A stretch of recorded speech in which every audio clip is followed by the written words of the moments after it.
Hello, salam, shalom, namaste, sat sri akal, aloha, hola, ciao, bonjour, buna, привет, mabuhay, and Jean Dobre. I hope I said all of that correctly.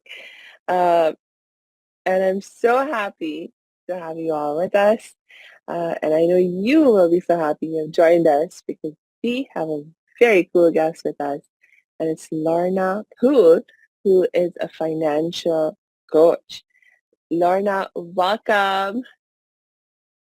Thank you. Thank you for having me and great to be here. Yes, and Lorna, please tell us more about who you are and what you do. So I'm Lorna Poole. I'm a financial coach and I support established coaches and service-based entrepreneurs to create true wealth and financial freedom. And what I mean by that is putting their money to work. So they can really live that freedom life. Yes, I love it. I love it. Because, it's working for money. I personally find that very depressing in the sense that, money is obviously just a tool for us to, achieve what we want in life or get a little bit more of the things that we want in life. Money in itself brings no joy. Money in itself brings no happiness. And so it's really important to sort of maintain focus on that the money is just a tool and you don't want to be working for money. And so when you can um, learn how to have money work for you, that's really, really amazing. Thank you. And how I came about this was I sat in a room, wanting to create wealth and financial freedom. And my view of how to get there was income. And I Mm, realized in the room when she spoke that that's not the way. And mm, because the room was full of entrepreneurs who were, working on increasing their income, wanting to create this wealth and financial freedom and feeling like I don't have the money, the time, or the freedom. I started this business for all of these things. yes. And he talked about putting your money to work, what your net worth number is, how to get there, and what you need in place to do so. And that was a real shift for me. Yeah, you have to tell me more because Uh, for sure, I agree with you. My concept was also just like you that, in order to have more money in my life, I have to have more income for which I have to do more work. So if that is not the pathway, then what? Yeah, let's talk about what the pathway is.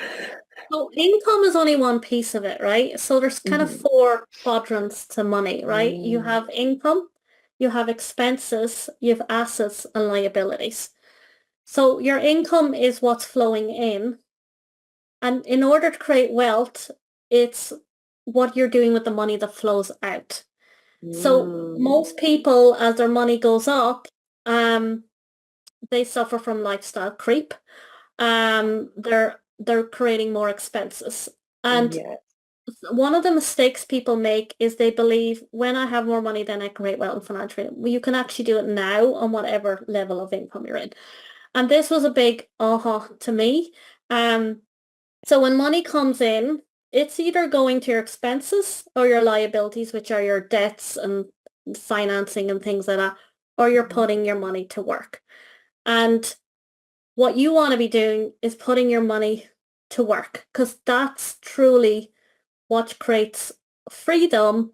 Because when you build your net worth big enough, you can quit what you're doing if you desire. Some of us want to keep working, and that money supports the lifestyle you desire. So that's what creates true wealth and financial freedom. And there's a really great quote from Harv Eker. I could never say his name for the longest time. And it's called I love it because I think it really gives a good definition of what financial freedom is. It's the ability to live the lifestyle you desire without having to work or rely on anyone else for money. Like that is true. Mm, And the more I teach financial freedom, it's about feeling free inside no matter where my money's at. Hey, thanks for tuning into this episode. Hope you're getting value out of it.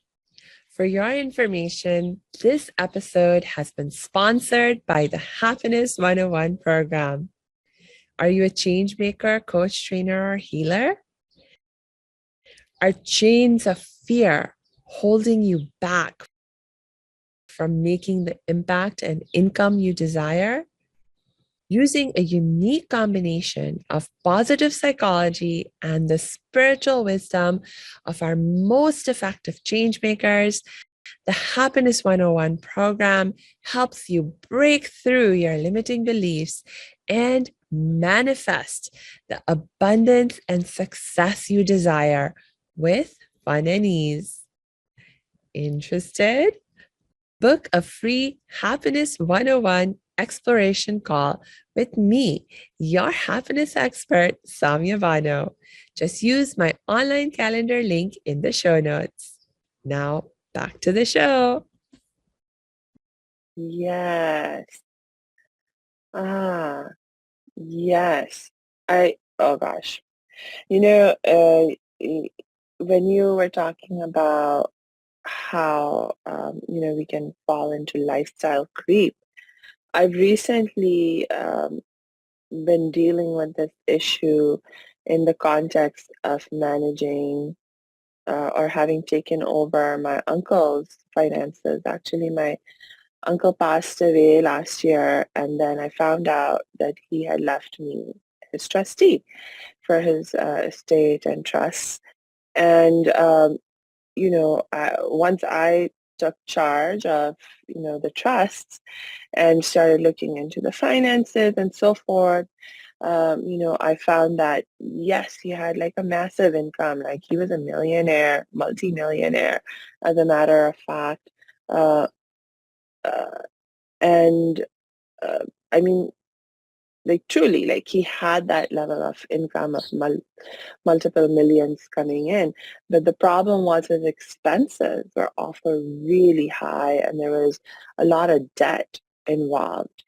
And, like for me, I am of a different sort of mindset. Um, I'm still very, in some ways, Indian and Pakistani, and like a middle class Indian Pakistani is how I was raised. And in our culture, especially when it comes to debt, we have a very different attitude and mindset. And I was like, um, actually, at first a little bit stressed out about how much debt there was. And uh,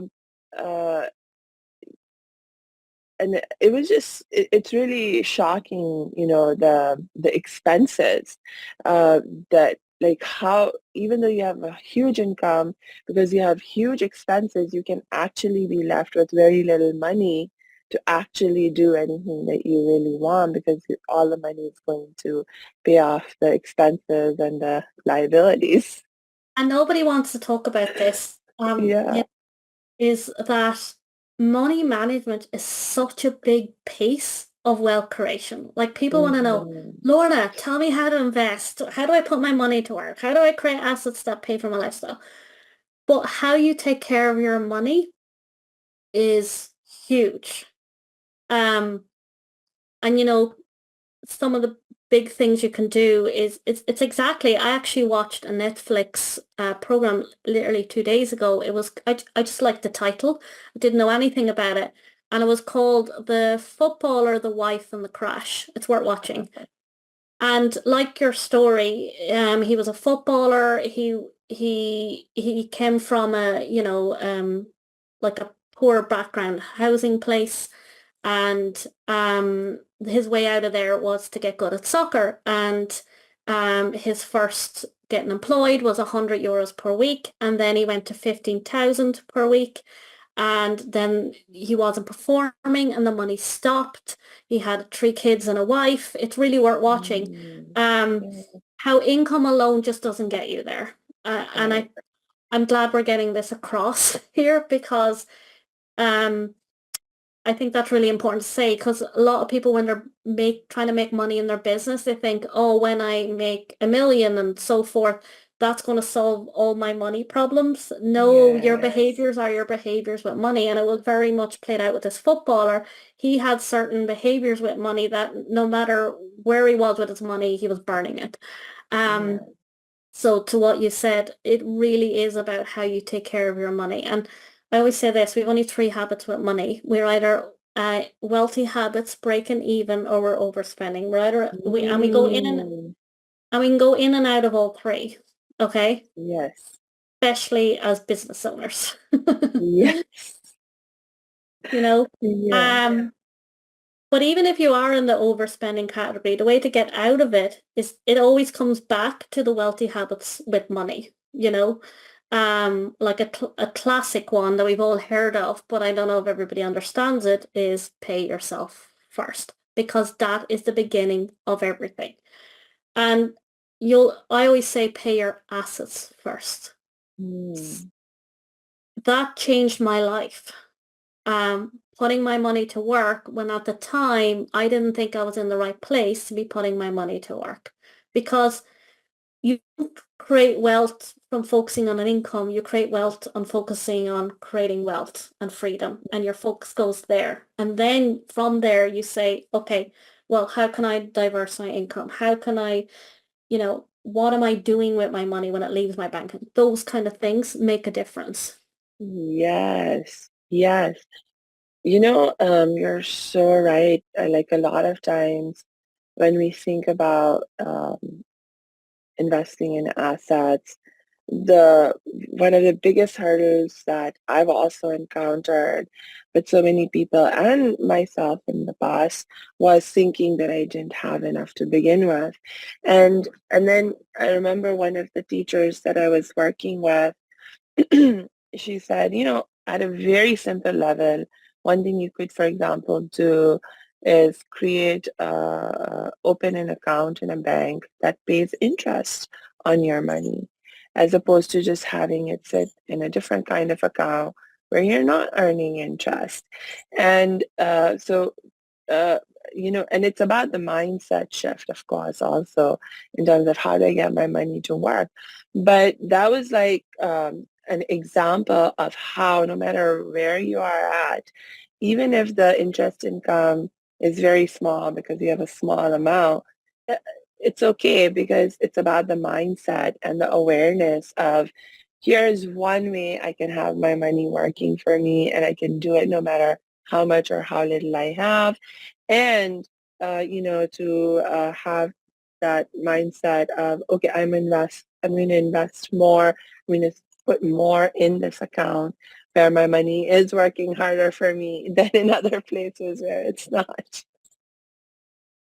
Yeah, like I remember when I got serious about creating my wealth, I'd known what to do many years beforehand, and I was telling myself all these stories.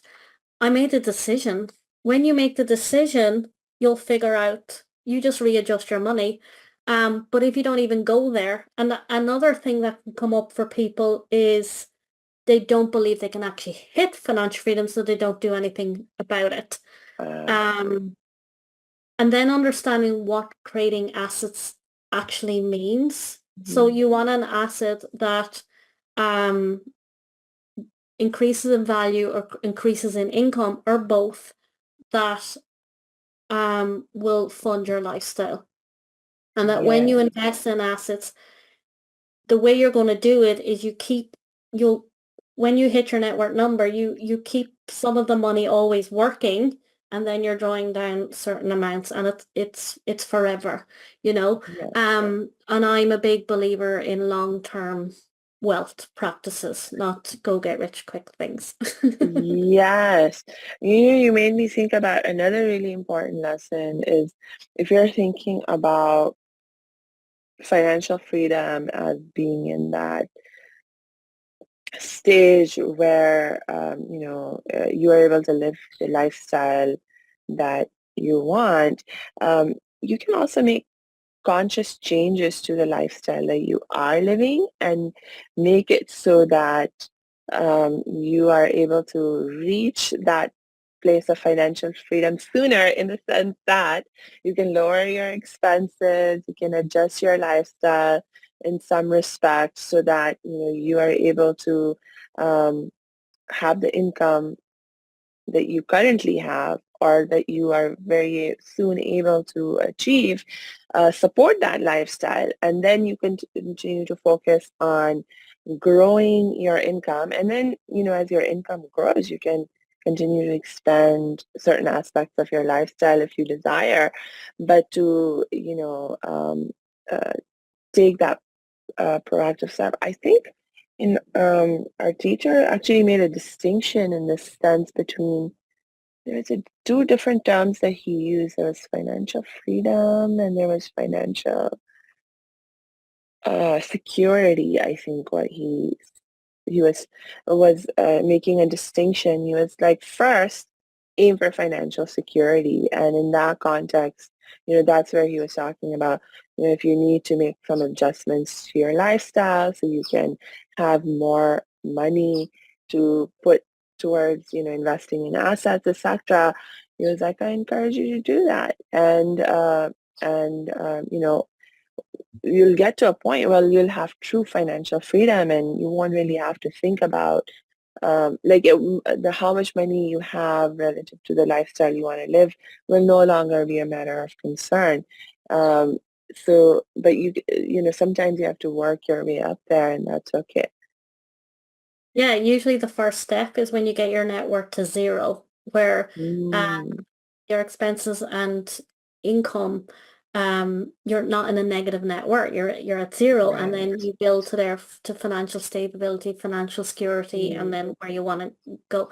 But also when working with people is financial freedom means different things to different yeah. people. And I found from working with people, the real freedom is I have choice, I have my time, Mm, yeah. I can choose how I want to live. Yeah. It's not necessarily the yacht in Morocco, for example. Yes. Watching Formula One last week, and I was like, these big yachts, and it's like, um, Yeah. so financial freedom to different people mean different things, but yes, and it really is about looking at where you are with your money now, focusing on, I want to create wealth and financial freedom. Okay, who do I need to become to get there? What am I doing with my money? Yes. To make this happen. Um, and I'll say this as well. I think one of the barriers to creating wealth is income and debt, because typically with Mm, both of them, people can spend 10, 15, 20 years, even most of their life, figuring out how to increase their income or figuring out how to clear their debt at the yeah. cost of creating wealth. But if you practice Mm, wealthy habits with money, I always pay myself first. I build my emergency fund. I put in my cash safety net. I protect my money from myself. I'm understanding assets, and understanding how to build assets so when you're doing this correctly, it's not about what to invest in, it's about having a robust structure to your money. So it's about the yeah. portfolio design that, when there's inflation, um, the economy goes down, COVID happens, war happens, the economy is in a recession. If you're working it right, you're protected. And people don't know this because people come to me and they're like, oh, Lorna, I need to invest. And Joe down the road, he's in real estate and or property, depending where you are. And this happened to him. And this guy does really well with property. And therefore, I want to do property. And I heard the stock market crashes, but they don't really understand how all of it worked together. And you've got to have it Mm, working together. Just a little bit of personal story. Now, I don't know the ins and outs. My parents never shared anything with me, but my dad passed away. He was obsessed with money, securing your future, and there was nothing in place for my mum. oh, And this is how I got into this work, because I realized a lot of women end up in this position because they don't take charge of their money. yeah. Or they're even passing it off to financial advisors, not really knowing or understanding a little bit about it themselves so they can converse with the financial advisor and get the best support there. So you can either Yes. self-invest, you can work with somebody, but know the lingo. Yes. Yes. You're so right about that. Both on the point about a lot of women, we don't learn to manage our own money. We don't learn about the financial world. We're not familiar with the lingo. And the fact that, there's different kinds of financial advisors who can advise you on different things in different contexts. And if you don't understand, there are people who are in that position of being financial advisors, but really they don't, a lot of them, they don't care about you. They don't, their priority is not actually making you money. Their priority is more like, loyalty is, to the company, to the this, Well, to the that. I'm sure there's good ones out there, but a job of financial advisor is to sell a product. They're selling life insurance, they're selling pensions, they're asking you as a high, low, or risk, high, low, or medium Yes, risk you want. They're selling you a product, and yes, it is laced with ways to pay themselves. right. And the industry is made out to be complicated, so people are ignorant. And when you're ignorant, you don't know what to ask or say to support your money the best. So Yes, why not give that power to yourself? And also, it's been generational that women didn't bring in their own income, didn't take care of the money. They sat at home and mind the kids. And we have the knowledge, the power, and the brains to do it ourselves. So let's do it. yes, exactly. And you're so right about how the industry has deliberately made things more complex. They don't want people asking too many questions. But once you get into it, there are, you can break through a lot of that complexity, and there are certain fundamentals, like you have been mentioning, understanding, like, for example, the four basic things that happen to your money, or categories that you mentioned, in terms of there's income, there's expenses, there's assets, there's liabilities. So even if you understand those four basic distinctions, you can begin to have an awareness of where is my money going and where do I really want it to be most, etc. And I mean that for me, one of those these kinds of lessons was such. I mean, that's not complicated to understand. It's like I remember one time. An example of uh, like understanding the difference between an asset and a liability, where you are breaking through all the legal complexity and things like that, and just thinking at it a very common sense, practical level. And my teacher, he said, if you have something and it's not making you money, it's a liability. So, a lot of people, for example, you go to an accountant and your accountant might say your car is an asset. But actually, for most people, their car is a liability because it's sucking up money in the context of you pay insurance, you pay maintenance, this and that. And it's not making you any money. So it's not a true Yeah, asset. when It's I actually call a it asset, liability. yeah, it's Yeah. not what we're talking about here. It has to be growing in value and growing in income. And different Yeah. assets play different roles in Yes. your portfolio, and that's why you have to have certain ones in it. Yes, exactly. And so to think that, oh, I'll invest and buy myself a good car, that's actually not the right way to think. No, I have a £5,000 car. I have no debt on it.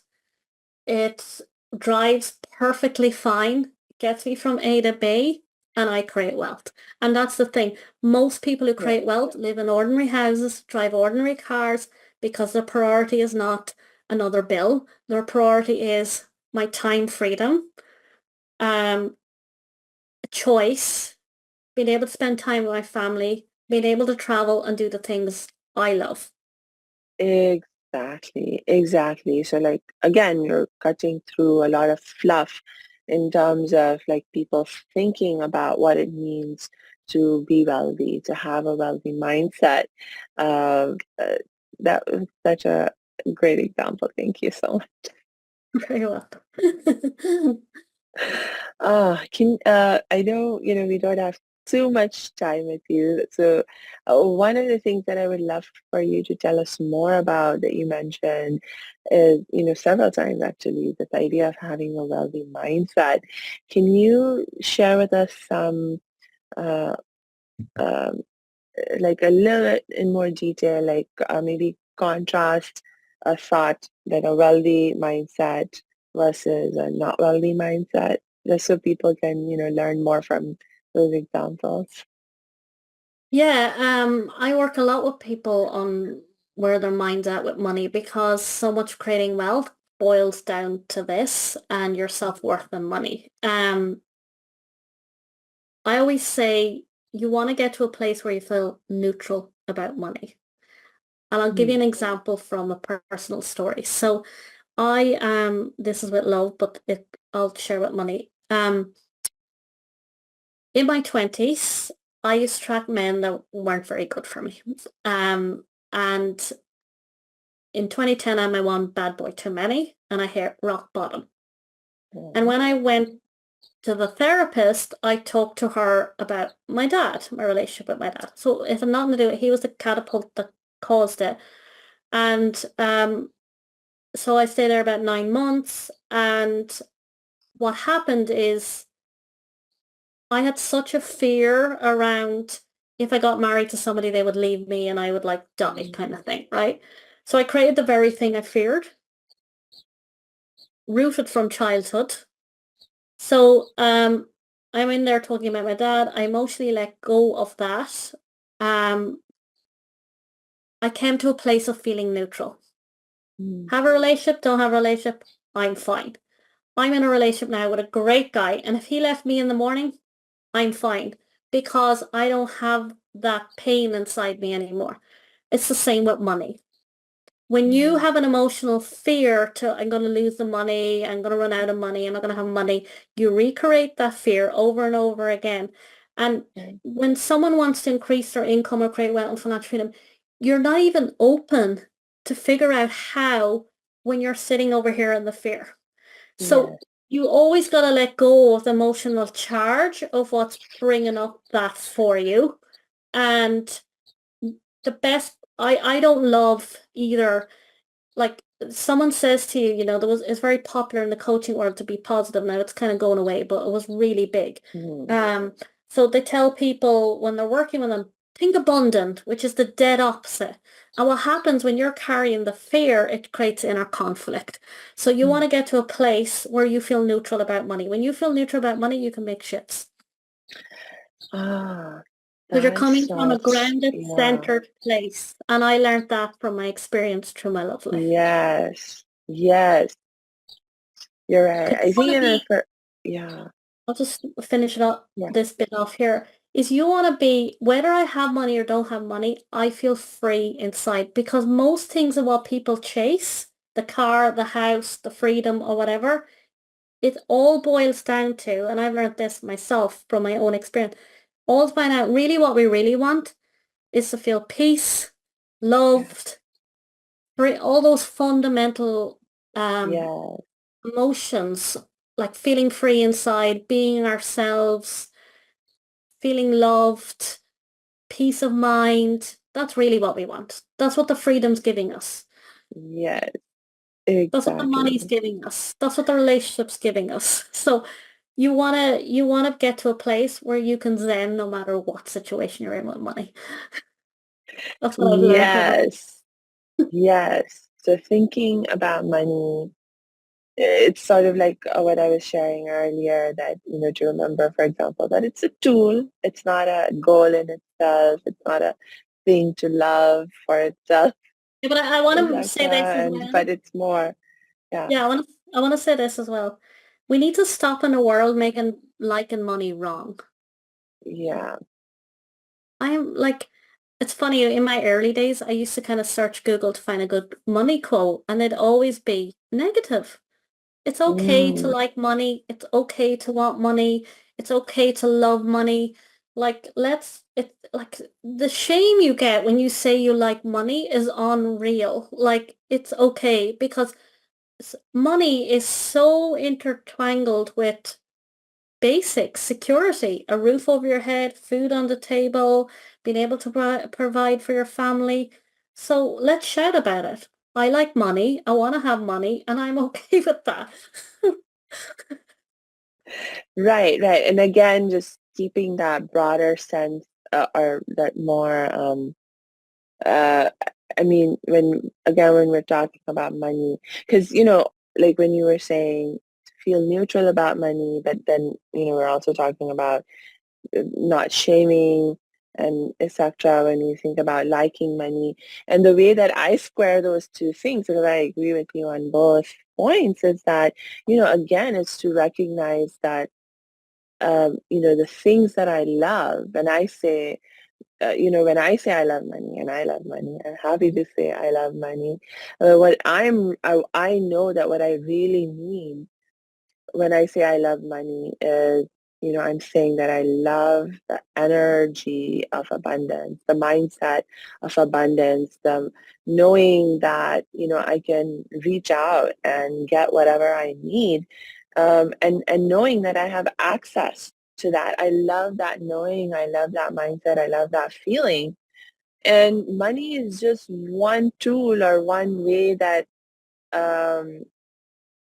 that can that through which I can you know function in that way. It's just one tool through which I can live out that mindset, but it's not the only way. It's not the end all or be all, um, because like in the examples that you were giving, Lorna, even if you don't have the money, um, you can still have that abundance in your life. You can still have that energy, that mindset, and access the resources that you need in other ways that for example, through collaboration, through working with other people. You can totally gain so much of what you need, even if you don't have the money in hand, but you have the right mindset. Yeah, and it's so much about your lived life and giving yourself permission now to live because Mm, the money always shows up. yeah. Like, go on holiday, see the person, have an adventure. I remember back in my early days when I traveled and I'd ask friends and they were like, "Oh no, I can't go with you because," and I was like, "I'm going," right? I like, you get to live your freedom life now and in the Yeah. background be doing the right things to have your money there with you. Yes. Oh, that's so uh that's so wise. And I am keeping an eye on the clock for both of us. I know you're busy, you've got to go, so I'll resist asking you more questions, except to ask if you have any last thoughts, any last words you want to share, if you want to tell the audience how they can find you, how they can learn more from you. I'm gonna leave the audience with, you can 100% build wealth. You can do it now. Put your focus there while you're increasing your income or whatever else going on with your money. And it's available to all of us. Regards getting to know me, there's the free wealth checklist that you're going to share, and also you can come join me in my Facebook group, Financially Independent Females. Awesome, awesome, And awesome. chat with This you is, guys there, yeah. And thanks for having yeah. Oh, you're so welcome. I'm so happy we got to have this chat, Lorna. And my last reminder to our audience is simply to make sure you check the show notes, because we will be dropping those links to Lorna in the show notes. So you can connect with her. You can access that wealth checklist that she's giving to all of us in the audience for free. Thank you so much for that. That's such an awesome gift. And also, of course, the link to your Facebook, etc. So until we connect next time, I wish you lots and lots of peace and joy.